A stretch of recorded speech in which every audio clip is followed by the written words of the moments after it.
At the beginning of the war, this huge Royal Navy battleship, H.M.S. Formidable, was tasked with patrolling the English Channel and protecting British troopships crossing over to Europe. Within a few months, the war had turned so badly against the British that her role changed to defending against the threat of a German invasion coming the other way. In December 1914, she sailed into the Channel with a new crew member. He was 16-year-old William Henry Kent, a Brandon lad who had left town in the summer of that year to attend naval training at H.M.S. Ganges, which was a land-based facility near Felixstowe, Suffolk. H.M.S. Formidable was his first assignment, and it was every bit impressive as the ship's name may suggest. The ship boasted 4 12-inch guns, 12 6-inch guns, 10 12-pounder 3-inch guns and 6 3-pounder 47mm guns. She also had 4 torpedo tubes submerged in her hull. Her steel armour was between 9 and 12 inches thick around her hull, and above the waterline it was up to 14 inches thick in places. William was one of 780 men who spent New Year's Eve of 1914 aboard HMS Formidable as it undertook a training exercise in the English Channel. By dawn of New Year's Day, 547 of those men were dead, victims of 2 torpedoes from a German submarine. William was one of those killed. His name is remembered not only on Brandon's War Memorial, where he is the youngest casualty, but also on the Chatham Naval Memorial, where his name is one of dozens listed as Boy.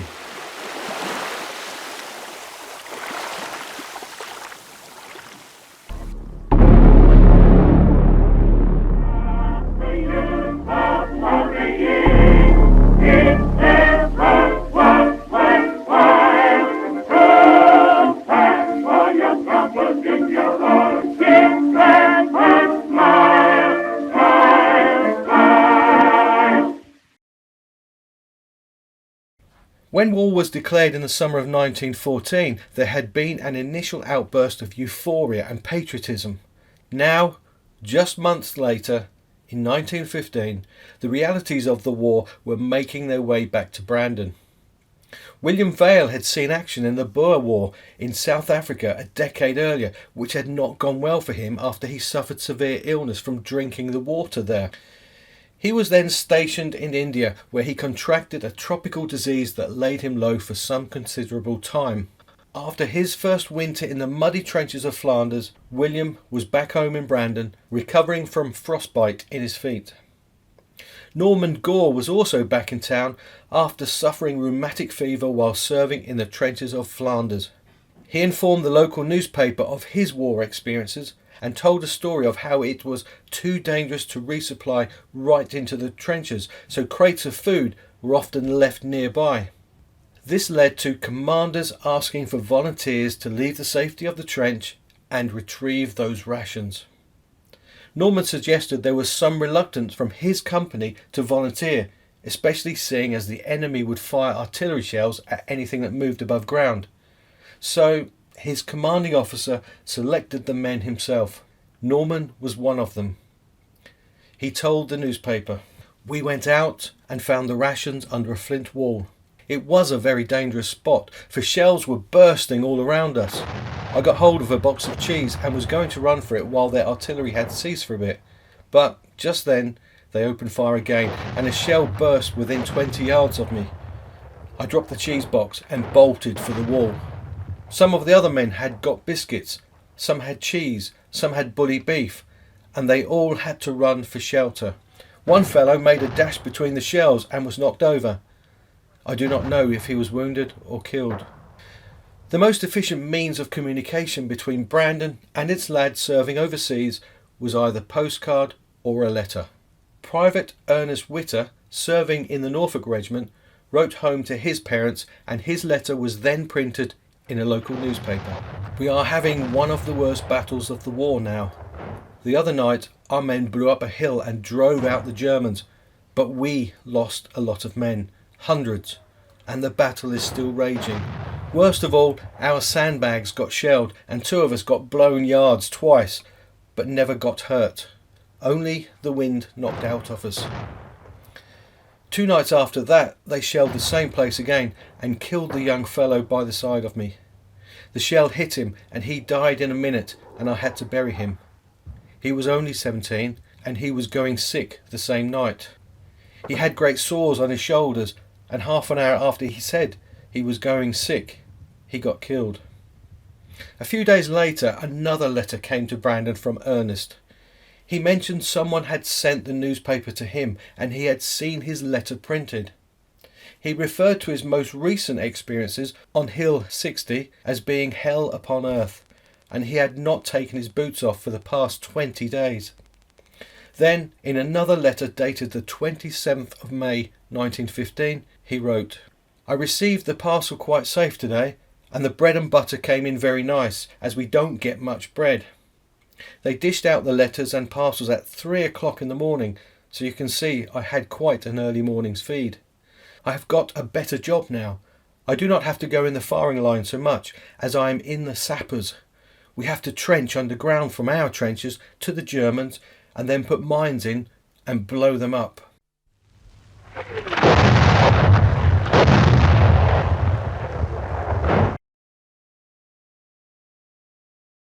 William Kent's death at the beginning of the year bore testament that fighting was taking place underwater as well as on it.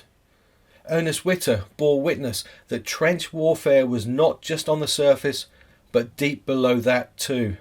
Another development in warfare was using the skies above. Gunner Stannard of the Royal Horse Artillery visited Brandon while enjoying 4 days' leave and told of how his unit had trouble locating a German artillery battery, but an aircraft from the Royal Flying Corps spotted it under a steel roof and relayed the coordinates. "A well-placed shell blew the whole concern to smithereens," he said. This was total war. This was also spreading. In February 1915, Britain and her Commonwealth allies opened up a new front in the war. Germany had a number of her own allies too in Europe, but it was felt that Turkey was one of the weaker ones. To a large extent, Turkey also threatened British interests in the Middle East. If a force could be landed in northern Turkey, then perhaps they could take, or at least threaten, Istanbul, just 180 miles away. A plan was drawn up and a location chosen. The Dardanelles is a long strait of water, entered from the Mediterranean and leading up to Istanbul. On one side is Gallipoli, which was chosen for their amphibious landing. To say the Allies had underestimated the Turkish soldiers is an understatement in itself. The Turks manned all the surrounding high ground around Gallipoli, and those men not blown out of the water were pinned down on the beaches by artillery and sniper fire. The Thetford and Wotton Times printed a letter, supposedly from a Brandon lad, but no name was mentioned. It introduced the letter thus: "The cheerful manner in which British Tommies take things as they come is exemplified in a letter written by a Brandon soldier serving with the 2nd Norfolks on the Persian Gulf. It does one good to read such high-spirited messages. I am still happy and don't care if it shows. We're having a quiet time now. The Turks say we are too quick for them, and that we move about like a sheet of steel, as when we are advancing, though they rapidly fire at us, they never see anyone fall. It was a Turkish general that told us, one we had captured with 1,000 men, 40 officers and several big guns. We have got the Turks in a corner now." The reality could not have been further from this. The beach landing had not only faltered, but was failing miserably. The Turks were never dislodged from their vantage points overlooking the beaches, so they had an easy time destroying boats heading to the beaches, and even controlled movement on the beaches themselves. Arthur Kent, whose mother lived in George Street at the time, was severely wounded by shrapnel while he was simply cooking dinner. Reinforcing the surrounded units, even just to replace the number of dead soldiers, resulted in high casualty rates. Food and clean water became scarce. Men fell ill, some from tropical disease, others through sheer desperation by drinking the polluted water. Dead soldiers were piled on top of each other as a makeshift protection against Turkish snipers. Then there were the flies.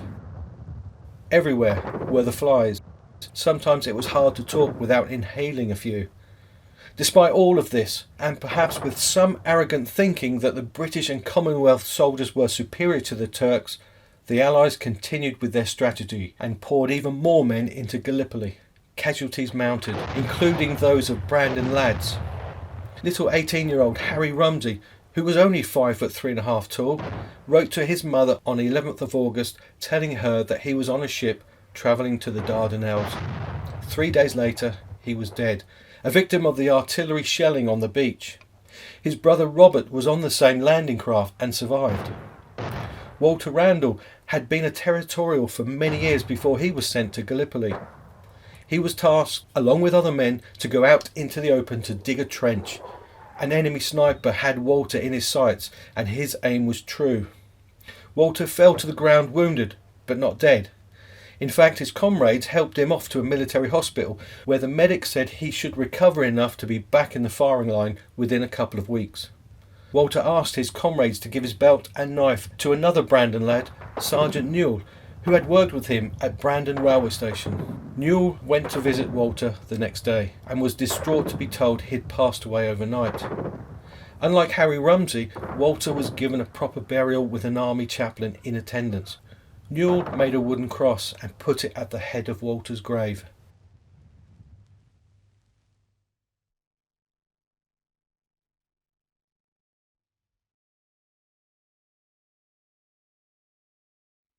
Back in the trenches of Flanders, Brandon lads were having it equally tough. You may detect a certain ironic tone in Sergeant Kent's words. I am afraid people at home don't realise what it's like out here. If you are not attacking, you dare not lift your head out of the trenches for snipers. Hurrah for the life of a soldier. What you can't get, you go without. And what you don't want, you get served hot. There was also this letter from drummer Percy Wilby. We are in the reserve trenches. A, B and C companies are in the firing line, and we have to carry their rations and water and do what they want. But for my part, I would rather be in the firing line, as it is just as dangerous where we are, if not more so. There are plenty of shells bursting around, and it fairly got our nerves up the first day or two, but we have got used to it now. I was with another chap looking at a grave when a shell burst over us and cut the top off the tree under which we were standing. A piece of the shell fell between the two of us. It's worth mentioning that during the war, Percy's father was caretaker at St. Peter's churchyard.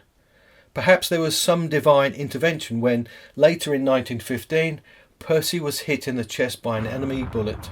The bullet hit a Bible in his breast pocket, which took most of the impact and saved his life, although Percy did need hospital care for lesser wounds. Other Brandon lads could not depend upon such intervention, and lives were lost. 28-year-old Walter Grass came under heavy enemy fire as he crossed open ground between trenches. His captain wrote to Walter's mother, telling her that Walter had been killed instantaneously. His mother's trauma was exacerbated further when she received another letter a week later telling her that a second son had also been killed. He suffered no pain, death being instantaneous, the writer of the letter said. There's that word again, instantaneous, as though it offers some mitigation for the loss of a loved one. Letters sent home to next of kin often stated that those killed had died as heroes and had died in an instant without suffering. Often this did not reflect reality, but who are we to judge the humanity behind an attempt to offer some crumb of comfort? Charles Warren's mother received a similar letter. Charles was a stretcher bearer and carried no weapons into no man's land. Instead, he had to repeatedly venture out to pick up men who were too injured to make their own way back to safety. The letter read, "We were going back to the trenches to collect more wounded when a shell from the German lines exploded amongst us and, to our sorrow and your misfortune, killed Charlie instantly." Walter Wharf probably felt relatively safe while he slept in a dugout. However, an enemy artillery shell exploded above and collapsed the dugout on top of him. His brother was stood merely just a few yards away and tried in vain, along with others, to claw away at the mud to rescue Walter. By the time they got to him, he was dead. Walter's brother wrote to their parents telling them his death was instantaneous, and I am sure he felt nothing of it. There were letters that indicated death was a slower process. Dear Bert stuck it very bravely and was, I was told, very patient with his injuries, was one sentence that described the death of Bertie Edwards. Walter Talbot got caught up in a melee of throwing grenades at the Germans while they threw theirs back at his unit. It was chaotic and both sides suffered heavy losses. A letter was received by his parents, who ran the Duke of Wellington pub at the time, telling them that he had been killed by a grenade. We were all packed together very tightly, thus making a good target. Walter was conscious when I said a hasty goodbye to him, but I feel almost certain that this did not last long. 1915 also gave the first indication that the enlistment process of 1914 held an inherent and tragic flaw. In November, a Brandon couple living in Town Street received a letter from their nephew, Robert Arbour, who was in a Stockport military hospital while recovering from a head wound. His letter reads, "It is nice to be in England and a treat to get away from those guns. I have seen a lot of our Brandon boys killed.